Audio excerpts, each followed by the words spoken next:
All right, buckle up, everyone. Today we're going deep into the nature of the mind and how to train it.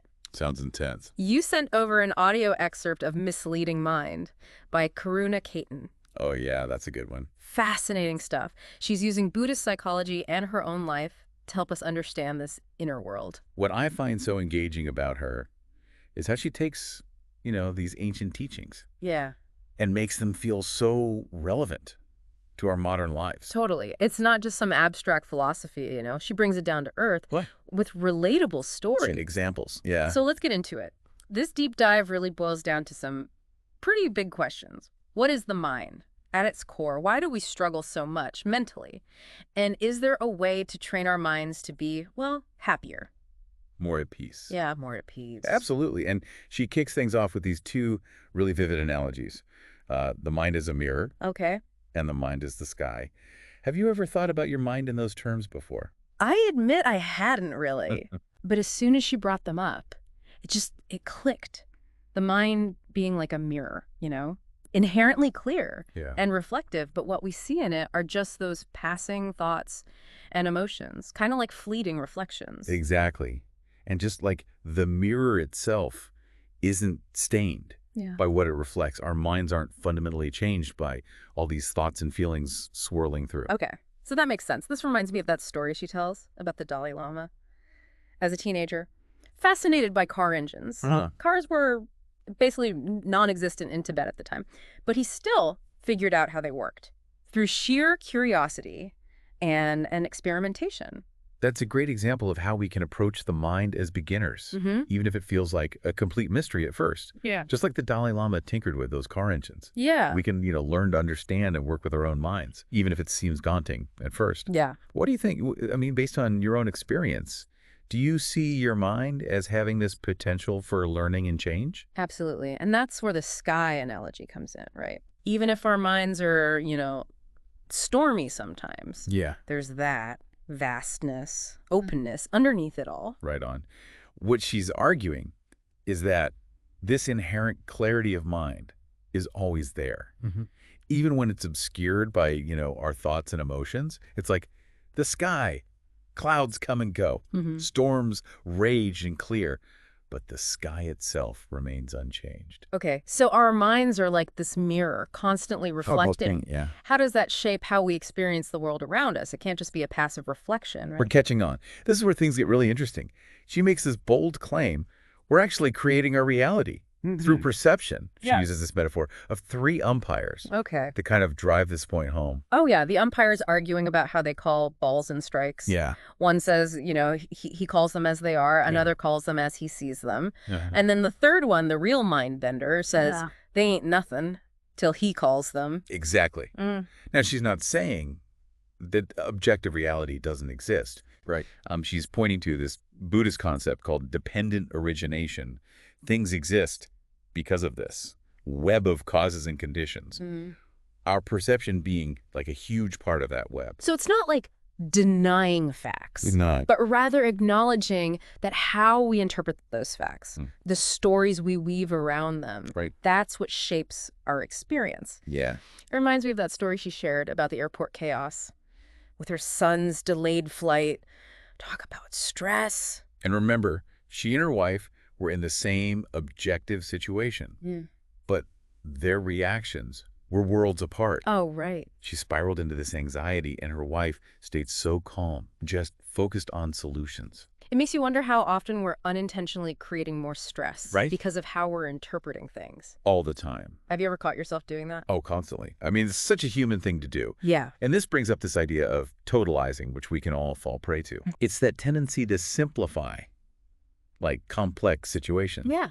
or people, by reducing them to a single label Yeah. or characteristic. So instead of seeing all the nuances Yeah. and the bigger picture, we get stuck in our limited perspective. It's like we're viewing the world through a tiny keyhole instead of opening the door and taking it all in. That's a great way to put it. I mean, we limit our understanding and often our compassion when we do that. Yeah. But if our perceptions are so powerful, in shaping our reality, what can we do about it?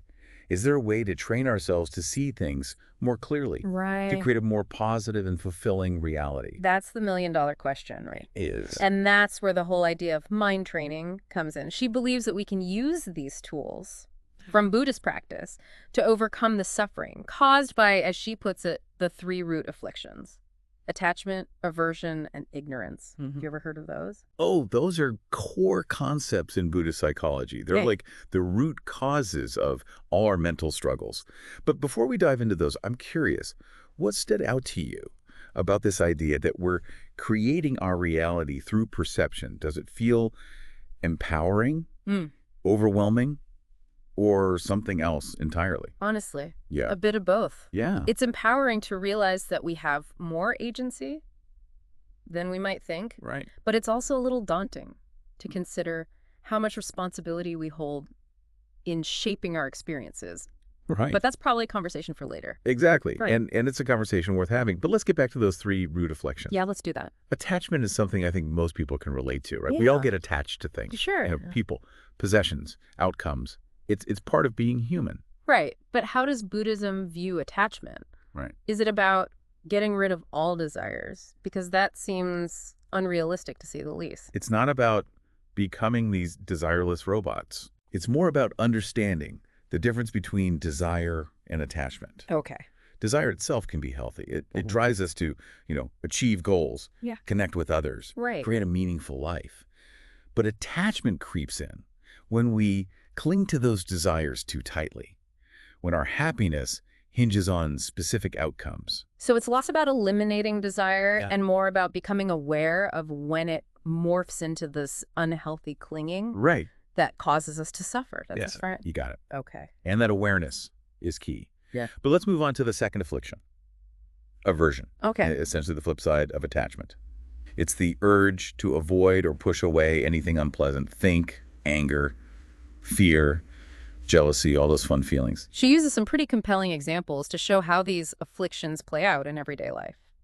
I was struck by the McDonald's hot coffee lawsuit. It's this whole mess of blame and accountability and ultimately suffering for everyone involved. And what's fascinating about that example is how it highlights the role of perception in creating that suffering.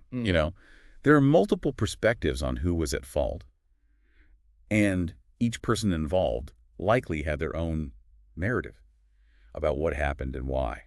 It's a stark reminder of how easily we get caught up in blame and how that can prevent us from finding solutions or even seeing the bigger picture. Do you think that ties into this idea of totalizing we were talking about? Absolutely. I mean, when we're quick to judge and blame, we're essentially reducing people and situations to those labels Right. and failing to see the complexity and the humanness in Yeah. everyone involved. Yeah. And guess what? Right. That often leads to more suffering, both for ourselves and others. Okay, so we've covered attachment, Mm-hmm. aversion, two sides of the same coin in a way. Yeah. What about the third root of affliction, ignorance? What does that even mean in this context? Ignorance in Buddhism isn't about, lack of intelligence Yeah. or education. It's about not seeing reality clearly, Okay. both internally and externally. It's not recognizing that everything is impermanent, interconnected, and ultimately not as solid and separate as it appears. So it's like the foundation for the other afflictions. Yeah. If we don't understand how things truly are, Yeah. we're more likely to cling to what we want and push away what we don't. Would you say that's an accurate interpretation? Spot on. And she argues that mind training can help us gradually chip away at this ignorance, leading to greater clarity, wisdom, and ultimately freedom from suffering. That sounds great. But how exactly do we train our minds? Does it involve sitting on a mountaintop, meditating for hours on end? That's what I'm wondering too. It all sounds pretty abstract so far. Thankfully, she doesn't leave us hanging. She gets into the nitty-gritty of mind training in the next section of the excerpt. Are you ready to dive into that? I am. Let's do it. All right. I'm eager to see what concrete tools and techniques she offers. It's one thing to understand the concepts, but it's another thing altogether to put them into practice in our daily lives. What about you? Are you feeling ready to explore the practical side of mind training? I think so, yeah. Okay, so we've laid the groundwork. Our minds are powerful, but often misleading. We create our reality through perception. And those three root afflictions, attachment, aversion, ignorance. Those are at the heart of a lot of our suffering. But how do we actually start training this mischievous mind of ours? Well, she emphasizes that it all starts with self-awareness, and not just any self-awareness, Right. but honesty without guilt. She talks about discovering subtle forms of anger in herself that she hadn't even recognized as anger before, more like this constant low-level irritation. I think a lot of us can relate to that. It's so easy to brush those off, especially when we're comparing ourselves to someone who's, blown their top all the time. Exactly. And her point is not to beat ourselves up about it, but to approach our inner world with the same compassion and curiosity that a therapist might bring to their work. It's like being our own therapist in a way. Yeah. She also makes this distinction between blame and accountability, Mhm. which I found really insightful. Yeah. Blame keeps us stuck in that victim mentality, whereas accountability is about recognizing our role in things, even if it's uncomfortable. And what's interesting is that she ties this directly to the idea of effective action. Hmm. When we're busy blaming others, we're not actually doing anything to change the situation. But when we take accountability, Mm. even if it's just for our own reactions, Right. that opens up the possibility for real change. So it's not enough to just understand these things intellectually. Right. We have to put them into practice. Yeah, exactly. She tells this powerful story about two families who lost their children to violence. And instead of getting trapped in anger and blame, they channeled their grief into advocating for compassion and understanding.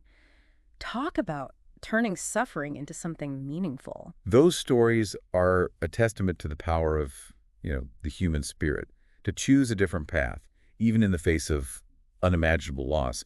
It makes you wonder, how do you think this shift from blame to accountability might play out in your own life? What situations come to mind where you might be able to practice this? That's a good question to ponder. I'm already thinking about some work conflicts where I tend to get stuck in blaming others Yeah. and how I might shift that perspective. But honestly, I'm also wondering if we're constantly creating our reality through perception. Does that mean we're responsible for everything that happens to us? That seems like a lot of pressure. That's a natural concern. It's important to remember that we're not talking about some kind of magical thinking where we manifest everything that happens to us. It's more nuanced than that. We're responsible for our actions and reactions, but we're not in control of everything that, life throws our way. So it's more about recognizing the interplay between our inner world and the external world, right? Yeah. And how they constantly influence each other. Exactly. It's like a dance. Mm-hmm. We can't control the music, but we can choose how we move to it. I like that. And that's where, mind training comes in. It's not about becoming superhuman or achieving some kind of perfect enlightenment. It's about developing the skills to navigate the ups and downs of life with more awareness, resilience, and compassion. So let's get practical. What kind of mind training techniques does she suggest? Because it all sounds pretty good in theory, but I'm ready for some tools I can actually use. Well, she talks about cultivating mindfulness as a foundational practice. Have you ever tried mindfulness meditation or anything like that? I've dabbled in it, Yeah. but I'll admit I haven't been very consistent. It's one of those things I know is good for me, but I haven't quite made it a habit. I think a lot of people can relate to that. But the good news is mindfulness doesn't have to be this big formal thing.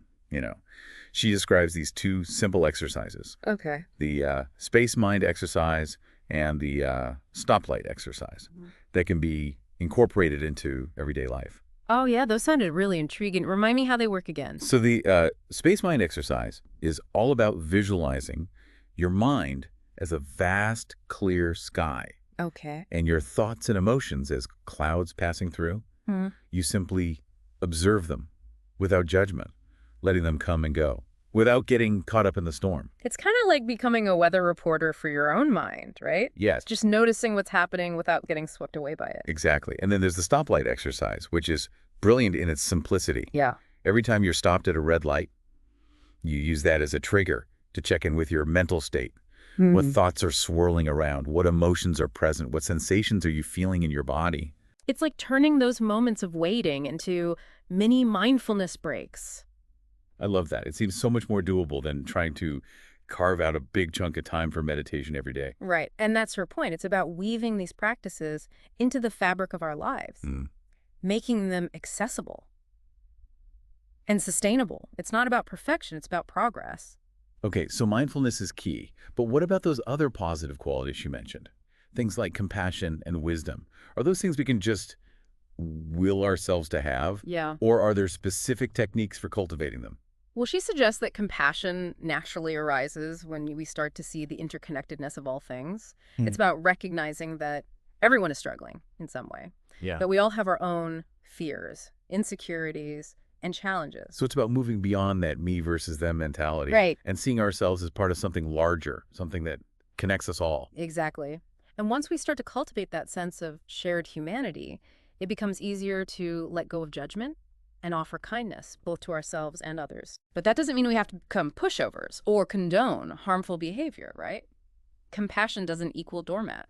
Not at all. She emphasizes the importance of setting boundaries and taking wise action. Compassion isn't about being passive or letting people walk all over us. It's about responding to situations with clarity and understanding, but also with a firmness that protects our own well-being and the well-being of others. So how do we reconcile this idea of compassion with the reality that there are people in the world who do bad things? How do we cultivate compassion for those who might not deserve it?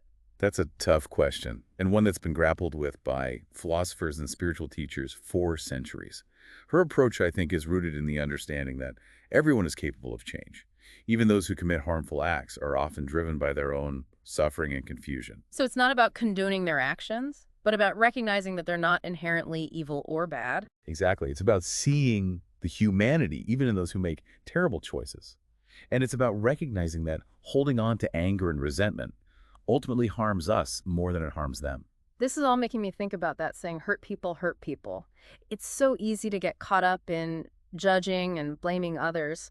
But what if we could approach those situations with more curiosity and compassion? What if we could see beyond the surface behavior and recognize the pain that might be driving it? That's a powerful shift in perspective. Yeah. And it's not about excusing harmful behavior or letting people off the hook. It's about understanding the roots of that behavior and perhaps even finding a way to help those individuals heal and transform. This deep dive is really starting to challenge some of my assumptions about how I view the world and interact with others. It's like I'm seeing things through a new lens, one that's less judgmental and more compassionate. That's wonderful to hear. And it's a testament to the power of these ideas. They're not just abstract concepts. They have the potential to change how we experience the world and how we relate to ourselves and others. I'm eager to hear what she has to say about putting these ideas into action in the rest of the excerpt. What about you? Are you feeling ready to explore the more practical side of mind training? Absolutely. Let's dive into that. So we've been talking about how our minds mislead us, the role of perception in creating our reality, and the importance of cultivating mindfulness and compassion. It feels like we're building up to something. How do we actually put all this into practice in a way that makes a real difference in our lives? It's one thing to, grasp these concepts intellectually, but integrating them into our daily experience is where the real transformation happens. Right. She provides some really concrete examples of how this plays out. And it's not always about grand gestures or major life changes. That's good to hear, because sometimes those big sweeping changes feel overwhelming. Yeah. What kind of examples does she give? She talks about the power of simply shifting Yeah. our perspective, of challenging those automatic narratives that pop up in our minds. Remember that totalizing concept? Yeah. She gives this great example of this golf course marshal who was constantly being criticized by some golfers for being slow and inefficient. Oh, yeah, I remember that. It seemed like a classic case of people jumping to conclusions. Exactly. But then another golfer spoke up Yeah. and said that this particular marshal was actually her favorite because he was always so friendly and had a bag of candy for everyone. Oh, wow. Same Marshall. Yeah. Completely different experiences based on how these golfers were choosing to perceive him. It's a simple story, but it's so powerful. It really highlights how our preconceived notions and judgments can color our interactions. What would have happened if those critical golfers had taken a moment to pause, Yeah. question their assumptions? Yeah. Might they have had a more pleasant experience, maybe even enjoyed some free candy? It's certainly possible. And that's the beauty of mind training. It empowers us to choose a different response, to step outside those habitual patterns of thinking and behaving. She also talks about this in the context of personal responsibility, Yeah. emphasizing the difference between blame and accountability. Right. That was a big aha moment for me. Blame keeps us stuck. But accountability opens up a pathway for growth and change. Exactly. And she argues that this shift from blame to accountability is crucial for taking effective action. Think Mhm. about it. When we're, caught up in blaming others, we're essentially giving away our power. We're saying, this situation is happening to me and I'm powerless to change it. Right. But when we take responsibility, even if it's just for our own reactions and choices, Right. we reclaim that power. We say, okay, I may not be able to control everything, but I can control how I respond. And that makes a difference. Mm. It's like we're shifting from passive victim to active participant in our own lives. Yeah, that's a great way to put it. And it's not about denying the reality of external factors or pretending that everything is our fault. Okay. It's about recognizing the interplay between our inner world and the outer world and how we can make conscious choices that lead to greater well-being for ourselves and others. Exactly. This makes me think about those two families who lost their children to violence. Right. It would have been so easy for them to get swallowed by anger and blame, but instead they chose a path of forgiveness and compassion, channeling their grief into something truly meaningful. Their stories are such a powerful reminder that even in the face of unimaginable suffering, we have the capacity to choose how we respond. And that choice can have a ripple effect that extends far beyond ourselves. It's like they embodied that quote from Viktor Frankl: between stimulus and response, there is a space. In that space is our power to choose our response. In our response lies our growth and our freedom. That's beautifully put. And that space between stimulus and response is where, mind training comes in. It's about cultivating that awareness, that pause, so we can make conscious choices that align with our values and aspirations, even when things get tough. So we've talked about a lot of powerful concepts, but I'm still wondering about the practical side of things. What specific tools and techniques does she recommend for actually training our minds? She emphasizes two practices in particular: mindfulness and compassion.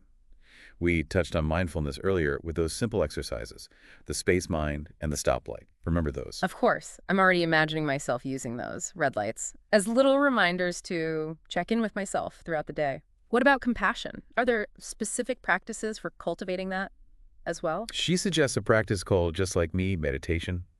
It involves reflecting on the shared humanity we have with others. You might start by thinking of someone you care about deeply and recognizing that just like you, they want to be happy and free from suffering. Okay, that makes sense. But what about people we don't know, or even people we actively dislike? How do we extend that compassion to them? That's where the practice gets a bit more challenging, but also more rewarding. You might start by acknowledging that even those who seem difficult or unlikable are still human beings with their own unique experiences and struggles. They might be carrying burdens we know nothing about. So it's about cultivating that sense of empathy, trying to see the world through their eyes, even if we don't condone their actions. Exactly. And it's not about becoming best friends with everyone or condoning harmful behavior. It's about recognizing our shared humanity and offering a basic level of kindness and understanding, even when it's difficult. It's like we're training our minds to be less reactive and more responsive, less judgmental, more compassionate. It's about creating that space between stimulus and response where we can make conscious choices that align with our deepest values. Beautifully said. And the more we practice, the more natural it becomes. It's like building a muscle. The more we use it, the stronger it gets. So as we wrap up this deep dive into Karuna Caton's misleading mind, what would you say is the key takeaway for listeners? I think the most important message is that we have more power than we realize to shape our experiences and create a more fulfilling life. By understanding how our minds work and by practicing mindfulness and compassion, we can start to see through the illusions that cause us so much suffering and move towards a life that is more aligned with our values and aspirations. This has been such an insightful conversation. I'm already thinking about how I can apply these ideas in my own life, starting with those simple mindfulness exercises. And if you're listening, we'd love to hear what resonated with you. What insights or practices are you taking away from this deep dive? How might you start to train your own misleading mind? Thanks for joining us.